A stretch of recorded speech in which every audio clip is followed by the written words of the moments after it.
Welcome back everyone. In this video, I want to show you how to use a trending effect called buffering for your TikTok videos.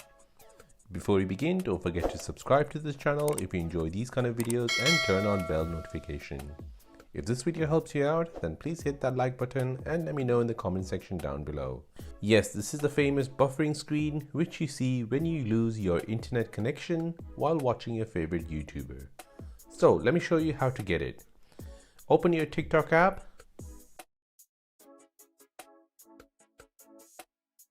Now tap on Discover. Now search for buffering effect. It should appear under effects and it should look like this, where you have a loading icon.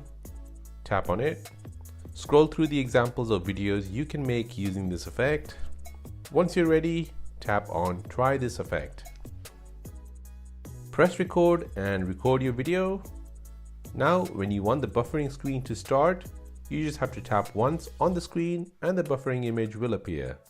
To stop it, just tap on it again.